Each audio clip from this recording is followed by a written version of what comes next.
And good morning, everybody. Welcome to another edition of the Carton Show. We got a great show for you today. We got Cody Decker. We got Super Bowl champ Plaxico Burress and the return of the Hall of Famer. He works on a 4-day work week. That is the great, of course, Tim Hardaway Sr. It is Wednesday, and take a deep breath, everybody. Breathe it out. We can all smell it, and it smells like pig skin. Football is back. Wednesday morning headlines. As you'll see from the video I'm about to show you, those are the Super Bowl champion New York Jets slowly walking into the building as the quest for Super Bowl number 2 for the Jet franchise begins today. Training camp opens. Everybody's ready to rock. Everybody's healthy. And that's my guy right there.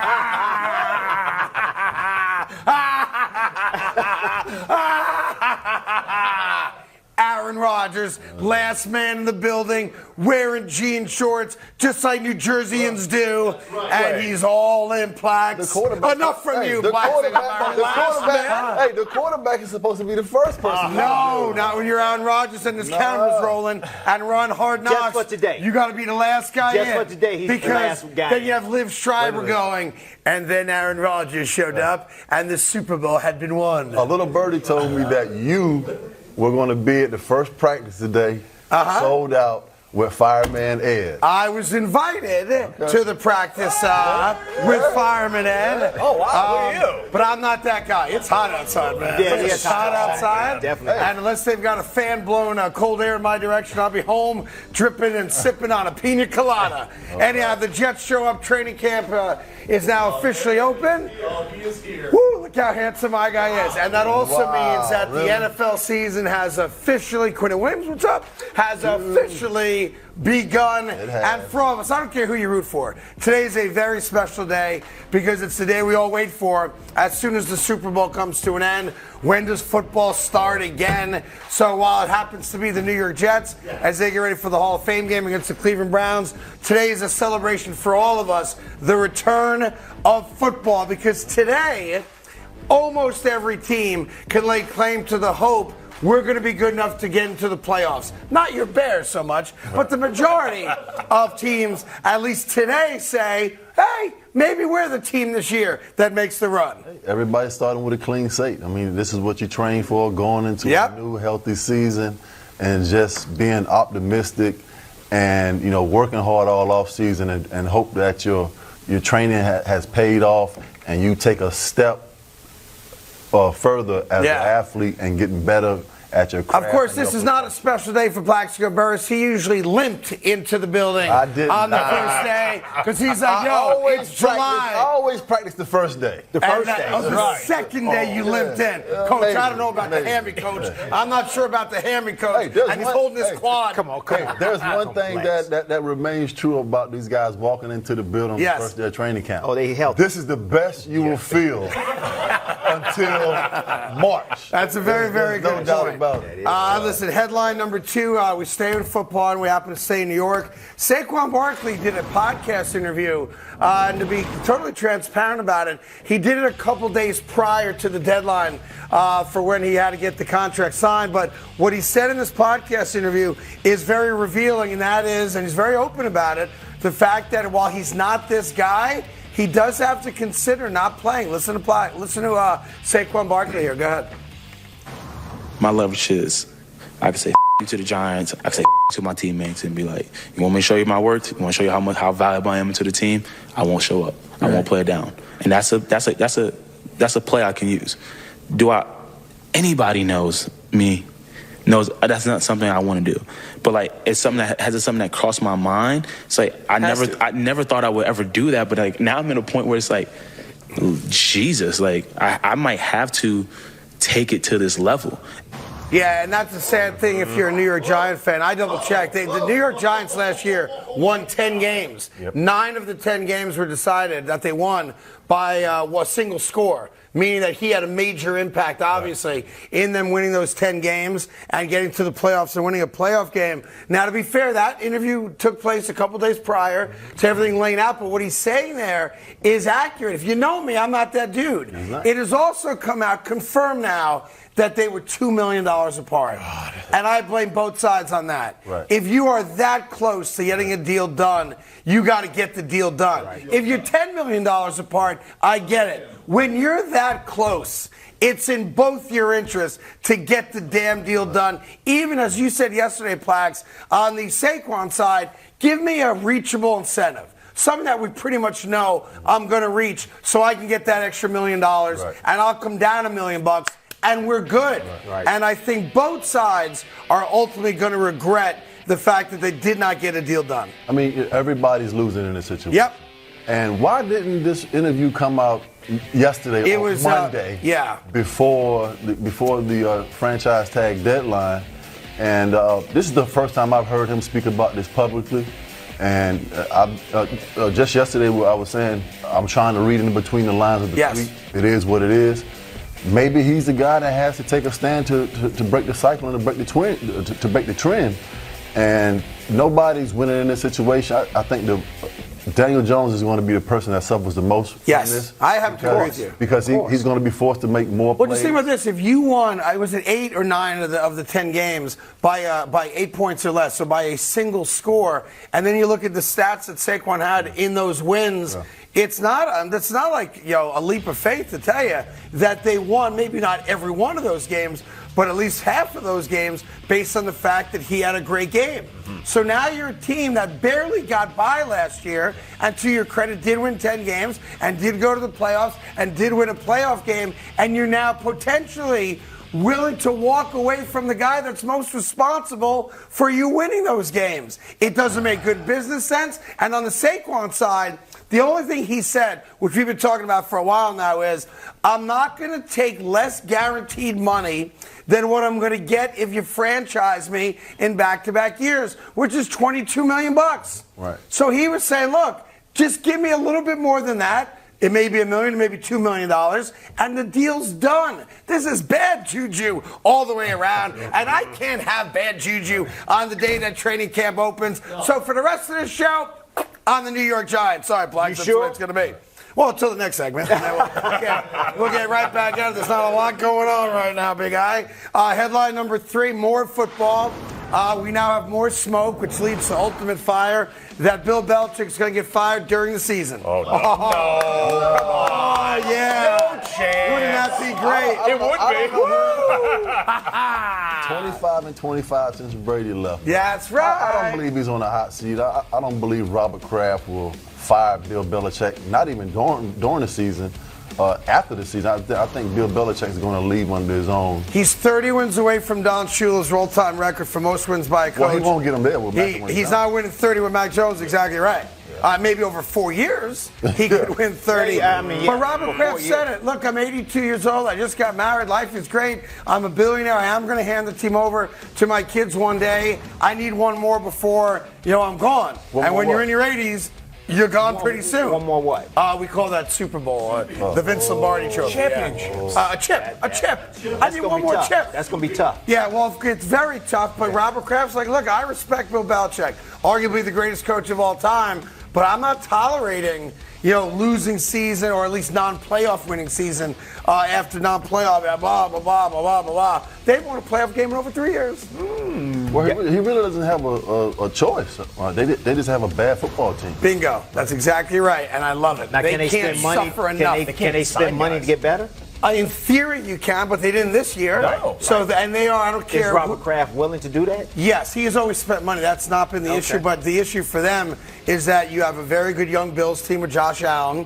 For the next year or two, you do have the Jets you have to worry about because Aaron is there. Right. And you've got a young, vibrant team in Miami where you cannot make an argument that New England is not the worst team in the AFC East. That's real. There you go. You said it all. And you look very handsome today. Thank you. That's what happens when Tim takes the day off. This you and Cody calling everybody handsome. I didn't say you look handsome. I said he looked handsome. People, come on. Yeah. I'm sorry, Black What's wrong with said that? you look handsome look today great. too. Nobody called me handsome. But you look great. You look phenomenal. Well, actually. because if I may just speak out of turn a little bit, I was told by the little birdie that you had a tough time making it through one yoga class yesterday. I did. I did. That's what I was told, so I got my information right. It was a little tough. I heard you left, and then you came back for the end. I took a breather. Listen, you sweating those yoga classes. That ain't fun. Man. Yes. Another headline for you. Let's go to baseball real quick. It looks like it's over. What I'm talking about is the Yankee regular season. It's not over. The New York Yankees had a whopping 2 hits last night. It was ugly. 2 hits last night. To the Angels. To the Angels, one of the biggest struggling teams in all of the American League. They lose the game. They only gave up, I think, 4 or 5 hits. Right. But they were all home runs, it seems like. And a triple to Ohtani. Which is not a good way to win a ball game. And Ohtani wasn't even pitching. No, he was not. He was not. But I do have a theory on this, Okay. and I know why the Yankees have struggled specifically out in Anaheim. It's because none of the Yankees that are currently on the roster want to be traded for Ohtani because nobody wants to play. And they're figuring, look, if I go 0 for 5, they ain't going to trade for me. And I guarantee you when they leave Anaheim and come back home, the Yankee bats will start picking up. Talk Because about- ain't nobody want to be traded. Hey, tanking exists in every sport. Yes, it does. Not if you're the Yankees. They're like, hey, Billy, guess what? There's a good chance you're going to get traded for Ohtani. Oh, is that right? 0 for 12. Anthony Rizzo is supposed to be a big cog in the offense that was supposed to be great. Spoke about how this is a low point for him and the Yankees. Listen to this. The mood's down for sure. I think we definitely all expect, and I think better of ourselves individually and as a team, and it's okay to be down right now. I mean, I think it's a close group that, this is a low point, and we've been battling, but this is part of it. They've lost 4 of their last 5. They're in last He place just in the sounds AL so East. dejected. I know, and he makes $25 million A lot a year. of pain in those Yeah, eyes. it sucks. And he's the reason it sucks because ever since Judge went down, Anthony Rizzo hasn't hit a home run. He's batting like 110, and the guy makes like $40 million a year. Yes. But I'm telling you why. As soon as they leave Anaheim, it'll be right. And what's really crazy is that I think right after the game, my guy Aaron Boone said that Sean Casey, the new hitting instructor, that him being a part of the team is already paying dividends. With They 2 had hits? 2 hits. Come on. Is that what he said? He said it, yeah. did. He's like, already working. I think I had to lay down a bunt and get a hit. By the way, can you calm yourself down? I get it, you're a new Yankee fan and all, but they're 2.5 out of a wild card spot right now. They're right there. The Yankee season's over. It is not over. Unless they make a big change or do something. They're going to. By August 1st, the trade deadline. Right now, in the moment, you cannot conceive this team winning a World Series. They're batting 200, Cody. Yes, they are. But over on the National League side, the Reds had the exact same record, and everyone's calling the Reds America's team, and the Yankees suck. Those are people at Cincinnati, and you can't trust anybody from Cincinnati. You know that. And they don't like you in Cincinnati. I'm beloved at Yeah, Xavier. right. Outside of Xavier, nobody likes me right. in Cincinnati. I happen to love their Skyline chili, so I don't know what their beef is. Oh, that's right. The fact that I said the window's closed for the Bengals to win a Super Bowl. Sorry, not sorry. And one more headline. The golf match did take place yesterday. Cody and I spent the entire afternoon with Robert Saleh, the head coach of the New York Jets. Signature Hall out there at Trump National, Bedminster, New Jersey, is a very long par 3.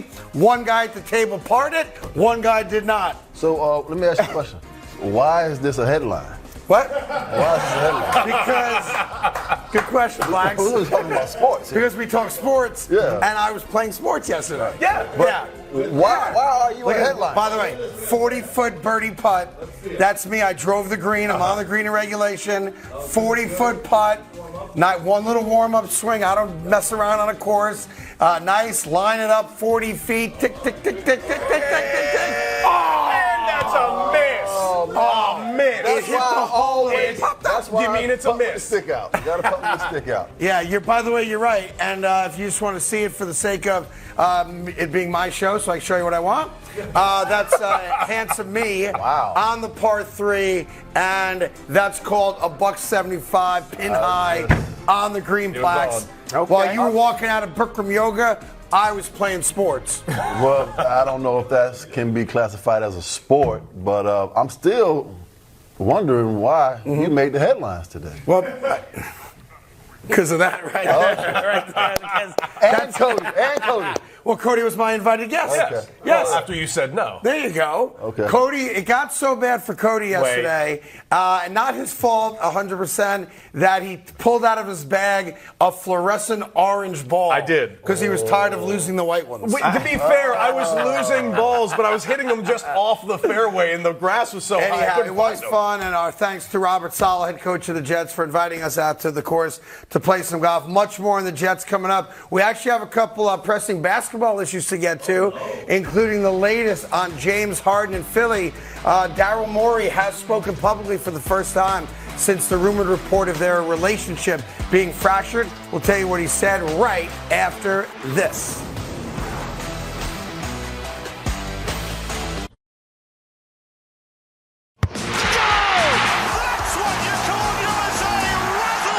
Greetings, soccer fans. Are you ready for the 2023 FIFA Women's World Cup? Because we are. That's right. Australia and New Zealand, look out. State of the Union is coming. And we'll be going above and beyond down under. We'll have new podcast episodes every single match day. So follow Alexi Lawless's State of the Union on the Fox app, YouTube, or wherever you get your podcasts. Because Sixers president Daryl Morey says, we are not in any rush to get a deal done for James Harden. Hear from the horse's mouth yourself. Daryl Morey, play it, boys. If we don't get, either a very good player or something that we can turn into a very good player, then we're just not going to do it. And so, and if James were to turn his mind around, we would all be thrilled. You heard Joel's comments about that. But at this moment, he does prefer to be traded, and we're attempting to honor that.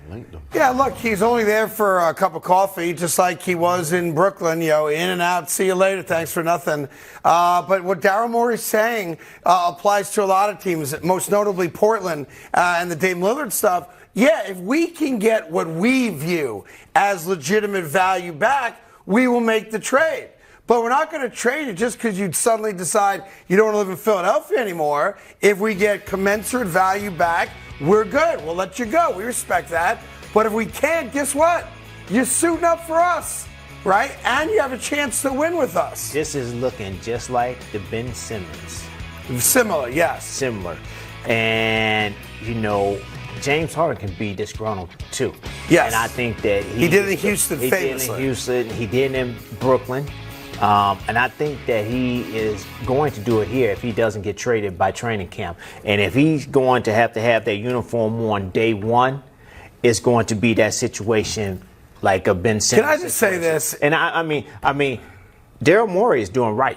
Daryl Morey is doing what he's supposed to do for his team. He works for the Sixers. He's worked for the Sixers, even though he got a picture of James Harden in his house. He still worked for the Sixers, and he got to do what's best for the Sixers and Embiid. And if I understand James Harden, you want to get traded, but we got to get value back. We have to get value back. And right now, you are not in no leverage right now because no teams really don't want you. Because if teams did want you, you wouldn't have opted in for the one-year deal. Right, exactly. He wasn't being offered a 4-year deal for $200 million. Listen, I love what Daryl Morey said. I got to do right what's good for my franchise. Exactly. If I can do both, I will. But my responsibility is to the team that's paying me, $5 million a year to make basketball decisions for him. The thing I don't get. When you're James Harden and the only thing left for you to accomplish in your professional career is a title, you're a first ballot Hall of Famer, you're one of the great players of your generation, you just don't have the hardware, right? Right. There are very few places you can go that give you as good a chance to win as Philadelphia right now. I'm not suggesting they will win it, but they're in the conversation with Milwaukee and Boston and potentially Miami, as we've discussed on the show. And it comes down to this. and maybe I could put this in life terms that you guys at home can relate to. We've all been with an attractive woman, but she's high maintenance, and it's just not worth it anymore. That's James Harden. Yes. Like, you get to a place where this dude's never happy. He wasn't happy early in his career. He wasn't happy in Houston. He wasn't happy with Kyrie and KD in Brooklyn. He's not happy playing with the MVP in Philadelphia. Now he wants to go to the Clippers. Memo to James Harden. If you go to the Clippers, guess what you're not doing? You're not winning a championship. Because think about what they got to give up to get you. Right. Paul George. Right? Something like that. Right. But maybe some players aren't happy with playing with him. Maybe some people just aren't happy people, Plaxico. No, How about that, I'm gonna say this. He's happy, but James Harden wants to do what James Harden wants to do, and he's looking out for James Harden. He's not looking out for a team. He wants to get paid as much money as he can, and with any in the NBA, he really doesn't care about. I don't begrudge a guy making money. I don't know. No, he does not care about championship. Wow. Because if he cared about a championship, Game 6, he would have put that team on his shoulder and won Game 6. He didn't do it in Philly. And when he was in Houston, he didn't win Game 6 in Houston against the Golden State Warriors, and they lost Game 6 and Game 7. So he had plenty of chances to come out and win championships if he put his team on his back. You look like that all season long. Why come you can't do it during the playoffs? You say you can, but you're not doing it. That's my gripe. Everybody say that he's good. I think he's declining right now. I think his game is declining, and I think other teams are like, well, we don't need him. Right. You know, I think that he put himself in a corner, and it's going to and it's his fault. And now he's going to have to live with it, and he's going to have to play for the 76ers until they get a deal done that's right for them. Until then, I think it's going to be the same way as Ben Simmons in that whole situation. Yeah, we'll see if he decides to do what he did in Houston also, which was allegedly gain a lot of weight, not show up. And it got to the point where the team was like, you know what, don't even bother coming here. If we trade you, we trade you. If we don't, we don't. But it could be like a John Wall situation, too. That, too. Where guess what, we're going to pay you, but stay away because you're cancerous. Well, you know what, I don't think Morey, I don't think that he's good friends are good friends, but business is business.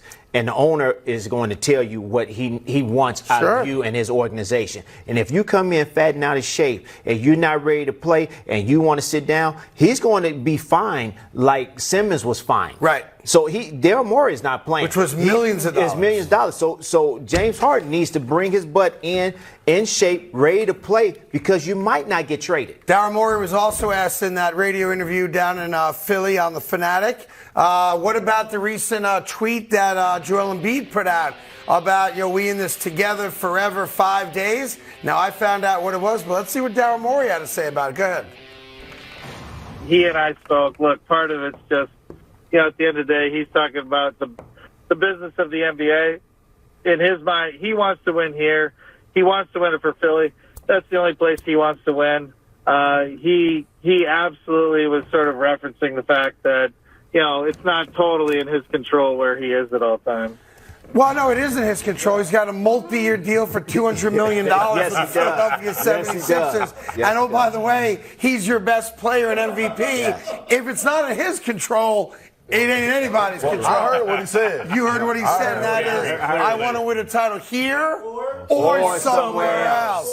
That means that he can get traded, or he can opt out of that deal and go somewhere else and play somewhere else. But I tell you this, Daryl Morey needs to put a team and construct a team around Embiid. And Embiid is unhappy about the drama that's been going on the last 2 or 3 years with the 76ers. Coaching, teammates, we going back to Butler, then Simmons, then Harden.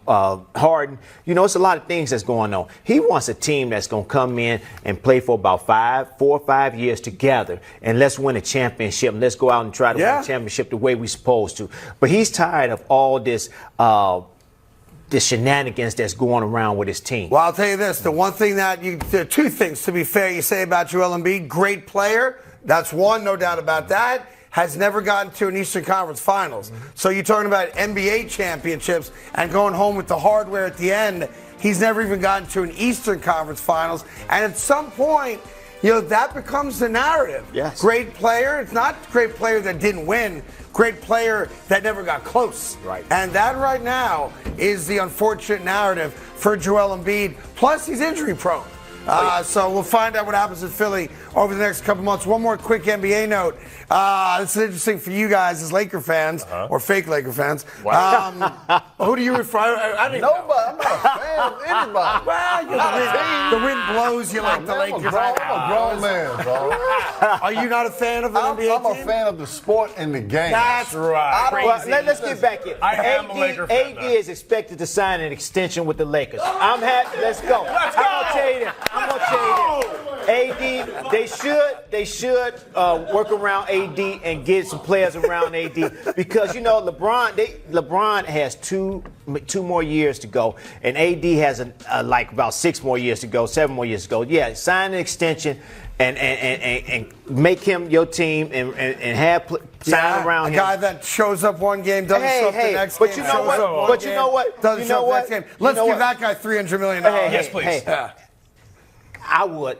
Because that's AD. AD is a good player, and if he stays healthy and if he's right. Anthony Davis is the Zion Williamson of the LA Lakers. No, He's missed 113 games. So what? By the way, for all the smack talk people put out there about my guy Zion missing 194 games, Yeah, exactly. You're like double of AD? My guy. It's your guy now. Because I want him to be a Knick one day. Anthony Davis is second in games missed over the same period of time. You can't trust this guy to be on the court, and now we're going to give him a maxi-max contract? Yes, I make him play it out. That's what I do. That's a new play it out. That's what I do. They're going to give him a maxi-max Building contract. around a guy that plays 60% of the time. Crazy. What else are they going to do? Right. They can't do nothing else. They have to do that. The guy has missed 25 or more games 3 consecutive seasons. I'm going to maxi-max him? Yes. Oh, no, I'm That's not. what's going to happen. I'm not. Jenny Buss is going to max him out. I ain't a maxi-max kind of guy if you ain't playing. Jenny Buss is going to max him out. Maybe she will. But I wouldn't. He's easier to trade if you don't. And one day I might decide to trade Anthony Davis because it has not worked out. The bubble championship don't count. Yes, it does. And you guys know that. To me, and by the way, and this is how I view it. A lot of people don't think that's a bubble championship. There's maybe 10 guys in the league today that I go maxi-max on, and he ain't one of them.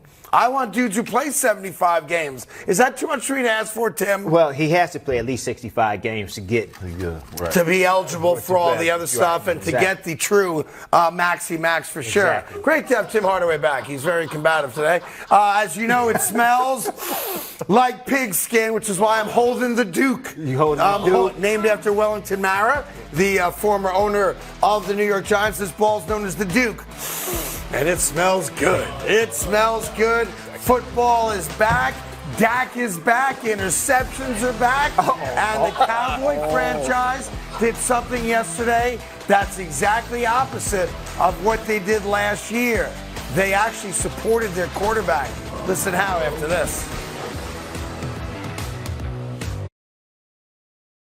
Hey, college football fans, Joel Klatt here, and I am so happy to announce my new interview series, The Joel Klatt Show Big Noon Conversations. Every Monday, we will bring you a candid conversation with the most influential voices in college football. From Colorado's Coach Prime to Coach Saban down in Tuscaloosa, we sit down and discuss all things college football. Download The Joel Klatt Show Big Noon Conversations wherever you get your podcasts, and subscribe to the new Joel Klatt Show YouTube channel.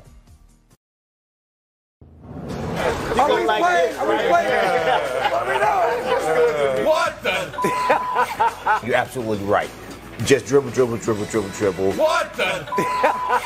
Are you a baseball player? It's mainly because baseball players are stupid. What the? Apparently, she did try a backup sculpture that I've not seen yet. Oh, come on. What the? Cody rolling up his sleeves. Hey, Cody. What the? Yeah, that's right. Everyone's favorite Wednesday segment, What the Bleep Wednesday. Just random stories that caught our attention. Let's start off in Dallas as the Dallas Cowboys now reacting to Dak Prescott saying in an interview with the Fort Worth Telegram yesterday that I'm not going to throw 10 interceptions. The Cowboys want you to know he never said that. That instead he said, I'm not going to throw any tipped interceptions. Can we replay the interview? Yeah, we don't have the actual interview because it was a newspaper interview. But how can you control the tipped ones, right? Which we call rinse, as you know. Well, those are not tipped. That is called throwing to the defender. That is not tipped or 10. Yeah. That's tipped. Okay, that one was tipped. How about this one right here? Walk me through this one. That's just a terrible read. It's getting worse. It allows us to say today, hey, Dallas Cowboys. What the? Number 2, Draymond Green is no longer welcome in New York City. Draymond Green came out and said that Knicks fans are delusional and miserable. But before you think I'm putting words in his mouth, Timmy, don't agree with him. Don't you agree with him? I'm not going to say no. I'm going to let you hear it for yourself first. Here's Draymond Green. Go ahead. Everybody in New York Knicks fans are delusional. Shut up. And miserable. Shut up. And I love New York, so don't ban me from your city. Oh, you banned. Yeah, you love New York. You ain't welcome in New York no more, I can tell you that. Plus, in his entire career, what's he played? 8 games at Madison Square Garden, 11 games at Madison Square Garden, 11 points per game. He don't know nothing about New York Knicks fans, and we're not delusional. We know every single year it ain't going to be our year to win a championship, but we still keep showing up, Timmy. Now you have an interesting relationship with New York. As a player, you were hated here, as you know, because of the brawl and the fights back in the late 90s. Your son, though, had a little bit more than a cup of coffee with the Knicks before being traded and getting decent money out of Dallas, of course. Your thoughts on what Draymond said, and be very careful because I love New York Knicks that's fans. My guy. You know, they are y'all tough. That's all I'm going to say. Excuse me. Tim Hardaway. Are Knicks fans delusional and miserable? They're not miserable. Okay. Delusional? Yes. But not miserable. Delusional? Yeah. What Knicks fan ever said in the last 25 years, this is our year to win a title? We're more miserable than delusional. You said it on countless occasions. Every time you talk about them. Hey, Tim Hardaway. What the? Hey, Draymond Green. What the? Yeah, listen. What? Craig Carton. What the? Thank you. I should say, by the way, I've done some scouting this offseason. I do think the Knicks win it all this year. Under the headline of some bad scouting. I was never paid to be a scout, sadly. Under the headline of it shouldn't be legal in every city, Le'Veon Bell compares his former contract dispute with the Pittsburgh Steelers to the former Pixar movie, A Bug's Life. There's 3 actual tweets here, and frankly, I can't read all of them because I don't have the brain capacity to do it. But he basically is comparing the plight of running backs today on the heels of these running backs not getting big money and guaranteed contracts to the plight of the ants versus the grasshoppers. I mean, drugs are a terrible thing. I'm just saying, you gotta be careful where you buy your edibles from. But yeah, so we put all the running backs on ants' bodies. I don't know why we did that. But he basically said the running backs are ants, grasshoppers are the owners, and the GMs of NFL teams. And if you watch the movie A Bug's Life on psychedelics, you too understand why running backs feel like those ants. It seems like the psychedelics and the New York Jets are a thing. Yeah. What are you getting at, Plax? You played a year for the Jets? I've never seen The Bug's Life. Anyhow. You never seen Bug's Life? No. Oh, wow. Hey, Le'Veon Bell. Right.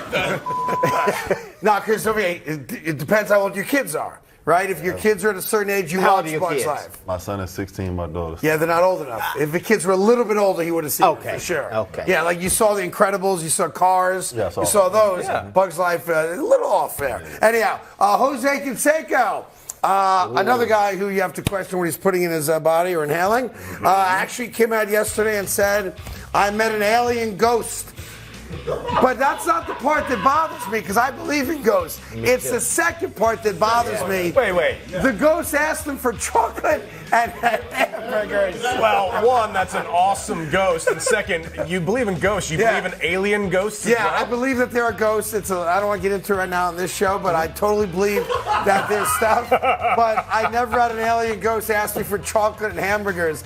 But I have been stoned and wanted chocolate and hamburgers. That is true. Which is why I think he's inhaling the wrong stuff, right? Hey. Or the right stuff. Yeah. I just want to know where he met the ghost at. Yeah. I guess in his sleep? I'm not sure. I don't know. Yes. I can tell you that when I first got to New York on the radio, he was the first person that hung up on me. So I still got that. Really?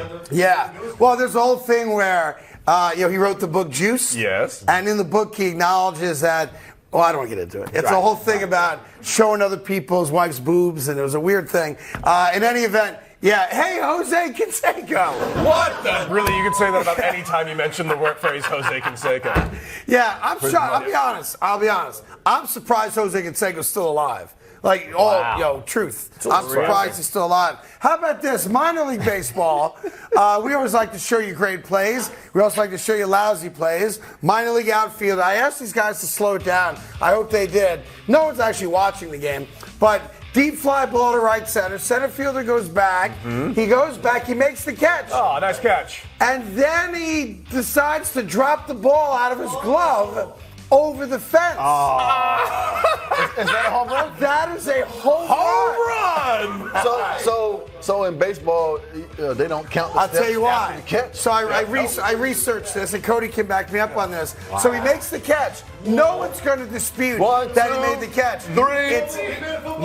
It's not even about how many steps after the catch or making a baseball move. Mm-hmm. It's the fact that he never showed the umpire. That's right. He showed him the ball. You have to show that you made the catch. Now, we can all see he obviously made the catch, and then 2 full strides, and then unfortunately when he hits the wall for some reason, he opens the glove up, the ball falls out, home run.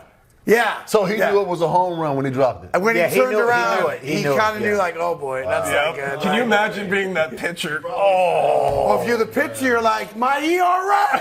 Why did you do that? Hey, don't be center fielder. What? That's like he makes a good catch. It's a great catch. By the way, not even like a diving catch. Right. He's got it, and then he was kind of like pimping it a little bit.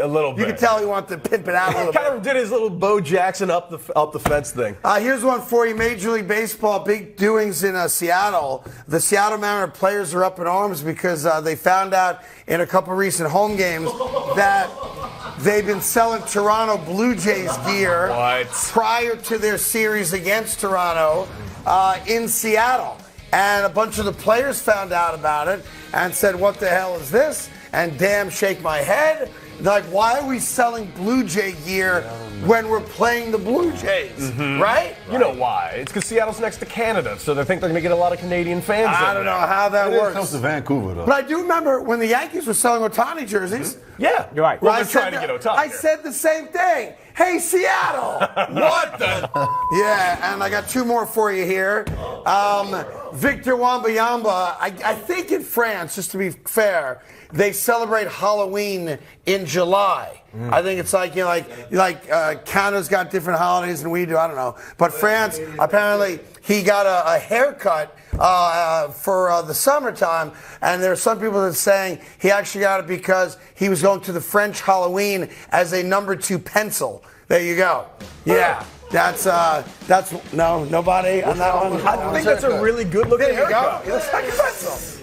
Not so much that they don't all work. Yeah. Hey, Craig. What? Yeah. I thought you guys would love that one. I'm so proud of that one. He looks like a pencil. He looks like a human pencil. No. Not so much? I thought it was a sharp No, haircut. you need to see it again. I'll show you again. No, you don't. No. We need to go. Yeah. See? Oh, now it's a winner. Now it's a great joke. See, now you used him to take the SATs, and it's all good. Nothing. No, try it again. No. And I'll take it again. Hey, dummy. They didn't even give it to me. Great, awesome. And I got one more for you. This is a tough one. You guys in your careers have maybe experienced this, even if not personally, with teammates that you had relationships with. Evan Fournier, who had a tough go of it with the Knicks and was benched this year and really didn't play at all the last 6 months, really the entire season, fell out of favor with Tom Thibodeau, blah, blah, blah. Finally did an interview where he expressed his frustration with what happened to him last year with the New York Knicks. You want to spit on every... You have hatred. Derrick Rose and I looked at each other and said to each other, what the hell are we doing here? Why would he incriminate Derrick Rose in this interview and that conversation? Exactly. Yeah. Now, Derrick Rose was a fan favorite this past year, and in games that the Knicks were winning big in the last couple of minutes, 18,000 people were chanting, we want Derrick. And Thibodeau frequently would look down the bench and say, do you want to go in? Because it is embarrassing. I'm going to tell you this. Yeah. I know Derrick Rose very personally. Sure. And I know that he wasn't on the same page with Evan Fournier. On this. Right. All right. He was probably upset with not playing, but he was all right with it. You didn't see the frustration on his face. No. He was all right. He actually came into those spots and he mentored his teammates and kept their head together for the playoffs, and he wanted to win. So Evan Fournier, I know he's very upset, and he held it in himself. Yep. And now he wants to get it out, and I understand his frustration. He got it out, but I'm gonna tell you this. He won't be back as a Knick. No, I mean, he has to be traded. He cannot come to training camp and come in front of Thibodeau, because it's going to be a fight, because Thibodeau is tough. Well, plus, he wants to spit on everyone. Like, it's one thing to say I want to punch you in the face. As a man, we get that. To say I want to spit on you. Robbie Allen. Like, by the way, he was saying that Thibodeau was spitting on everyone. No, I think he's saying. I think if we go, I don't think he wants to spit. I think he's saying that Thibodeau was spitting on him. No, I think Thibodeau did spit on him. He wants to spit back. He wants to spit back. He's not going to spit on Thibodeau. Obviously, he's not going to spit on anybody. But the point is, he said, I was so frustrated, I just want to start spitting on people. Now, that's how you get your butt Derrick Rose. That's how you get your butt Exactly right. You spit on a grown man's face, you're going to get punched very, very quickly. I will say this about Derrick Rose. I was at a bunch of Knicks games, and what you're saying is right. He wasn't playing at all. Jalen Brunson becomes the rock star. Right. So Derrick's not going to get minutes. Towards the end, he got no minutes. Mm-hmm. But as the crowd was chanting, we want Derrick, and I give Thibodeau credit for this. He looked down the bench, and he said to Derrick, do you want to do it? Right. Because your career, it's beneath you. Yes. And every time he asked, Derrick said, I got you. Yeah, Pat Riley did the fans same. Wanted him. Pat Riley and Don Nelson, they did the same thing to the crowd favorite. They went down there and said, yo, do you want to go in? If he say yes, he'll put him in. Yep. If he say no, he won't put him in. Right. But he did give him that. It was up to you. Yeah, it was up to you. Yeah. Hey, Evan Fournier. What the? Yeah. We got much more coming up. As you know, it's pigskin time. The New York Jets opened up training camp about 4 hours ago, 6 a.m. The doors open. Guys started showing up. We'll get more into that. And we can ask you this question, and that is, are outside of the Jets, can anybody stop the Chiefs? We'll answer that question right after this. The world's best skateboard, BMX, and Moto X athletes are heading to X Games California to compete for gold. Download the free Caffeine TV app to watch all the best tricks on the X Games channel. You can tune in to catch Tony Hawk, Salema, Nyjah Houston, Sky Brown, and more live from July 21st through July 23rd. And watch on demand anytime after. All right, that handsome fellow lives right on the corner of First and Football. The Jets opened up training camp a couple hours ago, which is a good reason to talk football. It's always good to talk about Patrick Mahomes. Patty came out and said the strength of the AFC East, Plaxico Burress, is going to force him to even raise his game to another level. Let's listen to Patrick Mahomes himself. Go ahead. He did not say that. I mean, the AFC is great. Our division is great, as it usually is. And I have to continue to take that next step, because there's guys that are trying to continue to build to get to the level that we've played as the Kansas City Chiefs. And so I understand that it's a continued build. I feel like I still have a lot of places to improve, and I'm going to continue to try to do that. Yes. I paraphrase it into, I got to worry about these deals right here, the New York Jets. Because all of a sudden, it's not just the AFC West. It's not just the Cincinnati Bengals. It's not just the Buffalo Bills. We're adding teams now. Jacksonville's going to be better. Maybe the Titans are a little bit better. They got a legitimate wide receiver. And the New York Jets are going to be better. And that's a problem for all teams, most notably AFC East teams, but obviously Cincinnati and Kansas City as well. I mean, the AFC West is still the best division in football. It is not. That's silly. It is. And when Patrick Mahomes is referencing the AFC East, he's talking about Josh Allen and the Buffalo Bills, not Aaron Rodgers and the New York Jets. You have this thing. We're going to get to the bottom of it. We're going to get. We have not even seen him. We have not seen Aaron Rodgers play a football game. I know. In a New York Jets uniform. Yeah. He's referring to the Buffalo Bills because that is who they have been playing for the past couple of years in the playoffs, in the divisional round, and the AFC Championship. They're not talking about the New York Jets. Can you guys do me a favor? Next time Plax is back, can we book a sports psychologist for the show? When is the last time? I can't have it, Plax. I can't have it. Have the Kansas City Chiefs played against anybody else other than the Buffalo Bills in the AFC East in the playoffs? Well, they have. Thank you very much. What do you thank you very much? He's not talking about the New York Jets. Yes, he is, because there's a new sheriff in town. And that new sheriff is Aaron Rodgers. He has not played a game yet. You have a thing. New York Jets By the way, uniform. the Jets, they weren't bad to you.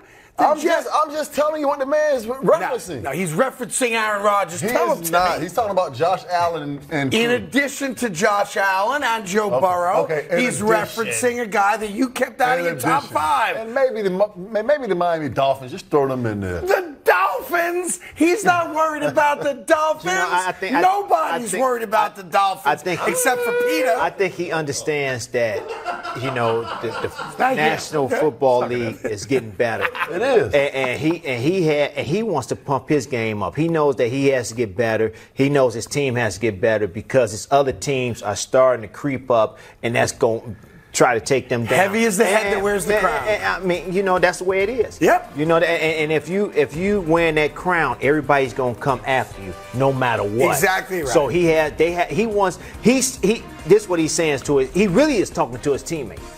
We got to step our game up. I think he's really talking to the GM.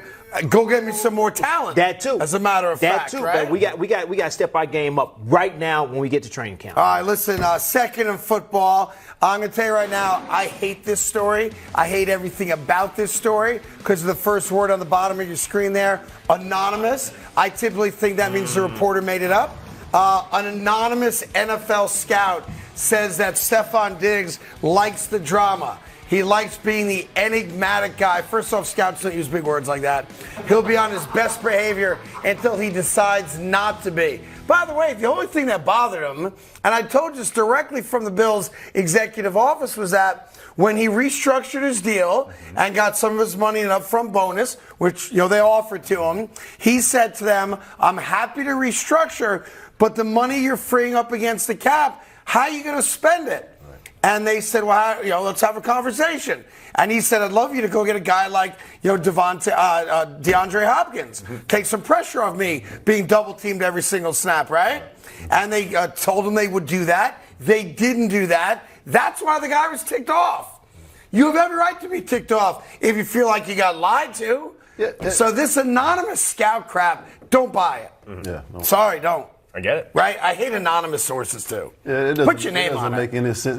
It seems that all of this negative information that everybody's talking about Stephon Diggs stemmed from this one incident when him and Josh Allen had a disagreement or they was arguing. In the playoff game against Cincinnati. In the playoff game against Cincinnati Bengals. Other than that, he's handled himself with and to be fair, when the head coach comes out and says it's a serious problem, you do have to react to that. It's not a problem. But I hate anonymous sources. Although I will say this, an anonymous source yesterday told me that Aaron Rodgers will not play all 4 quarters in the preseason game. He will not play one single snap in the Hall of Fame game. Well, I want to be clear. I guess that was yesterday. Anonymous. That had to be yesterday. Okay. Completely anonymous. An anonymous source told me yesterday. I told you yesterday. Yeah. He will not play one single snap in the Hall of Fame. I told him 3 weeks ago.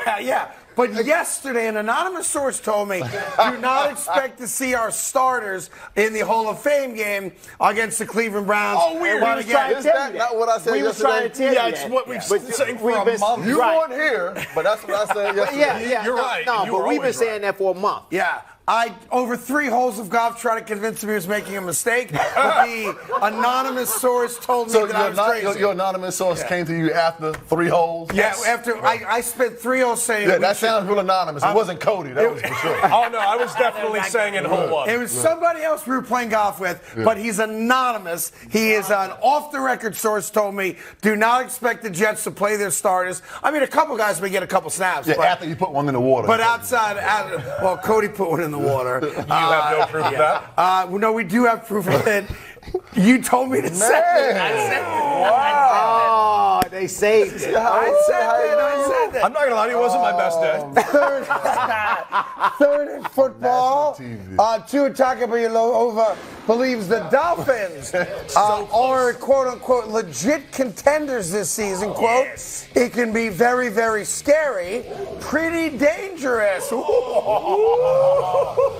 Except for the fact that you can't throw the football that good. You just said yesterday he had the best deep ball in football. It's on your underappreciated list. Here's what I said, Plaxico. You said he has the best deep ball in football, and he was underappreciated. Here's what I said. I said there is a stat out there on like Pro Football, whatever it is, right, that would tell you statistically that he had the best numbers in deep ball accuracy. Well, he has the I don't buy that. Jalen Waddle. Right. I mean, You don't buy that. Here's why. Why? Because there's sometimes the eye test is more important than the stat test. And here's why.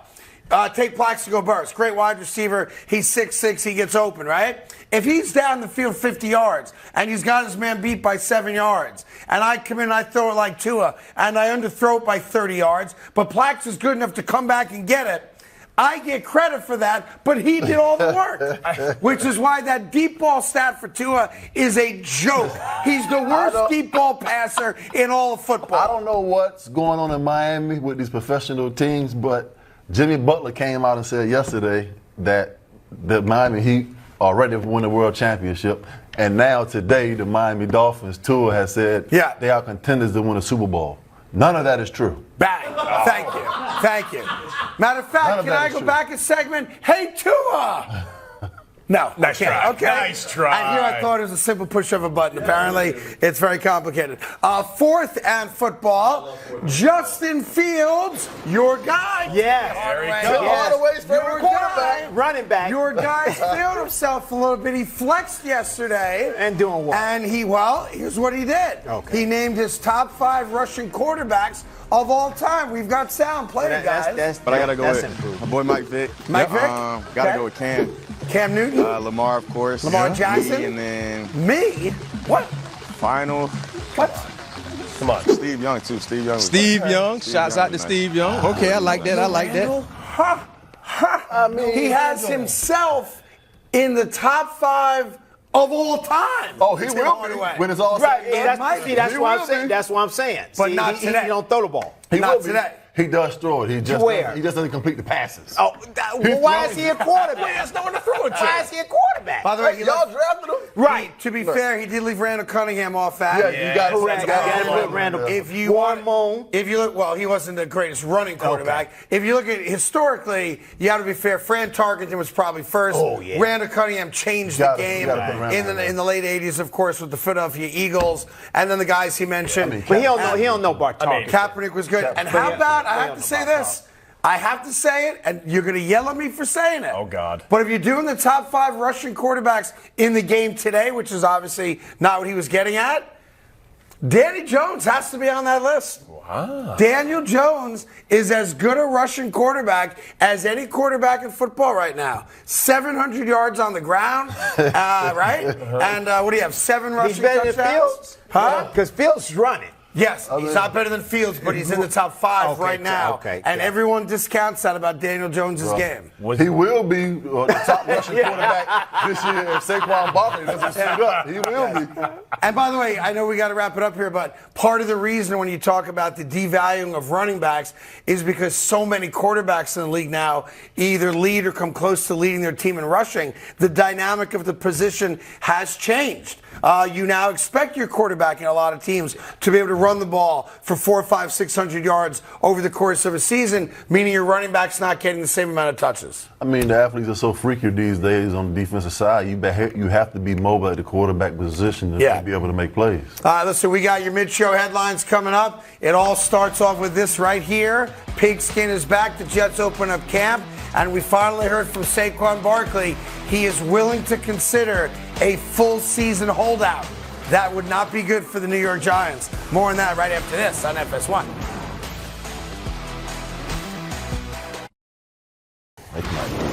Welcome back to the Carton Show on FS1. Time for your mid-show headline. Headline number 1. That right there is Michael Clevens, backup defensive lineman, dressed up as... Yeah, look at him. Walking in with a barbed wire backup. Like he's Negan from Walking Dead. They arrived today, Craig. That's right. And by the way, you know what that is? That's not a six-pack. That's all you...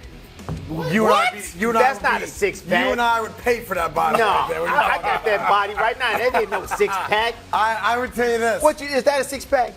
That's pretty close. No. Good enough. Pretty close is not a six-pack. No comment. When you got your shirt off, you're supposed to be ripped. That's all right. If he walks in here right now with that look right now, you're going to say with that's a barbed six-pack. wire back. With the back. Yeah, I would say, yeah, you look nice. You look good. All that is nice 8-pack, right? Right. All that is, that's what we call the Hard Knocks effect. That's all that is. Dude knows he's on camera. He knows because you walk in, they got 3 cameramen out there, microphones and whatnot. He's like, I got to make an entrance. After all, I'm the backup. And not the middle. I ain't the starter. This might be the best I get all year. That's it. Walking into the facility might be the only time the camera's on me. I got to play it up. Barbed wire bat, no shirt on. I'm a bad man. I at least thought he was a starter. Me too. I thought he was starting. That's what Hard Knocks does. It brings out the actors. Well, he better do something walking around like that. He better be ready to play. Well, that being said, I love the smell of pigskin in the morning, right? And yeah, the Jets, as Cody just said, opened up camp. And they're the first team to open up camp by next week. Everybody's back in business. Hall of Fame games coming up. Aaron Rodgers is there. Everybody's there. So basically, the only video we have right now are dudes walking into a building. Right. That's all. We got right now. Let me ask Plex a question. Go. So, first day, walking into the building, what are you all doing? Right now, they walk into the building, what's going to happen right now? Man, you know, you shaking hands with all the players that you haven't seen all off season, and you really just, everybody's trying to get comfortable with one another. But, it's the first day of training camp. Everybody's not going to be there in the next coming days and the next. No, I'm just saying, do y'all lift weights or? All the weights have been lifted. Right. So y'all, are they going on the field? Today. Practice starts today. Practice starts today. Yeah, so they going on the field. We're going to go into a team meeting. We're going to go into our position meetings. They're going to issue the playbooks. We're going to put together a game plan for practice and try to go out and it starts for real. It's on. They got the Hall of Fame game coming up today. And it's great because that means football is back. And just one more time, because we might never see him again, guys. Can you put Michael Clemens back up on that screen? Please. This might be the last chance. So that's his name, Michael Clemens? Yeah. We didn't even know his name. I have no idea who he was. He looks like the bouncer at a good New York City nightclub is what he looks like. But Timmy, that dude's ripped. I don't care what you say. That dude has lifted a lot of weights. He eats good, too, but that dude has put on, that's muscle right there. He's I'm ready for you, Hard Knocks. He definitely had a good workout plan in the offseason. That's for sure. Coming in like that, no shirt on. When you're when you have no shirt on, I want to see six pack. That's your thing. I mean, I need to see it. When you that's why you take off your shirt. Am I right? Apparently. Yeah, apparently. But I mean, he took it off just to show his shoulders. I guess. They're really nice shoulders. I'll tell you this: the expectations are now official. It is happening. The New York Jets are on the clock. They got 5 preseason games. Which and non-starters will play in the first one? Monday night, September 11th, the Buffalo Bills come to town, and it's on like Donkey Kong. And for me, that is a must-win game because you cannot get out of the gate with all the nonsense like that. A division rival in your building, sold-out crowd, all pumped up. We believe for the first time in forever. I'm going to tell you right now, they have to win that game. Of all the games they got to win, that's the game they got to win. The Giants play Sunday night. Yes, against the Dallas Cowboys. At home, and they're going to flip the stadium in 24 hours. Yeah, it ain't that hard. Oh, it is. You're just moving the NY and putting a you jet got on to paint it. You got to They're not painting everything. but we still have our little bet going on, right? I don't know what we have going on. Well, you remember this conversation? I said that if the Buffalo Bills beat the New York Jets at home, I will wear Aaron Rodgers' jersey the next day to the show. You did? You remember that? Yeah, I don't remember that, but okay, I'm going to hold and I said if Buffalo won, you would wear a Josh Allen jersey. I don't remember that, but that's not a wager, so I think I can participate. Yeah, that's not a wager. That's not a wager. That's not a wager. All right, just let's shake on it so it's official. Yeah. All right, it's official. Fine. Hey, guys, tell Kay to order. What are you, about a small now? Wow. All right, we got plenty of time to get to that first game. It's going to be a great opening weekend of the NFL, and it officially starts today. The Jets' quest for a potential Super Bowl is now underway. What else you got, Code? Headline number 2, where your Jets are looking good, things are not so good for the Giants. Saquon Barkley admits that he would consider holding out for the entire season. In fact, here's him talking about it right here. My leverage is I can say you to the Giants, I can say to my teammates and be like, you want me to show you my worth? You want to show you how valuable I am to the team? I won't show up. I won't play it down. And that's a play I can use. Anybody knows me knows that's not something I want to do. But like it's something that crossed my mind. It's like I never thought I would ever do that, but like now I'm at a point where it's like, Jesus, like I might have to take it to this level. I tell you, I've never heard Saquon Barkley sound that ticked off in an interview in my life. Now, to be fair, that interview was done 6 days prior to what happened on Monday and him not getting the deal done. It was for some reason embargoed. It never came out, so I imagine the Giants weren't aware that he said those things. Of course. I'm not sure if he thought maybe he was going to be released early and that would play a role in getting a deal done. Here's the only thing that has come out that is now confirmed as factual. They were $2 million apart. $2 million apart. And from that standpoint, I think there's a little blame that does go down to both sides. But the Giants, it's funny. The Giants, theoretically, they don't lose any team value. They just lose football games not having Saquon. Saquon never makes the money back. And the team always has you over a barrel when it comes to money because they got all the money and you have a finite amount of time to make money as a professional athlete, especially as an NFL player. But if I'm the New York Giants, who I'm sure by now have seen that interview, that's an angry Saquon Barkley. And they played into that anger and only made it worse. And I have spent days now trying to figure out and put myself in both shoes. I understand it from the Saquon spot. You got to guarantee me more than what the franchise tag would be over the next 2 years, or what's the real benefit to me to signing other than the fact that I know I'm going to make $22 million, which I don't want to sneeze at. But from the team side, what have the Giants gained?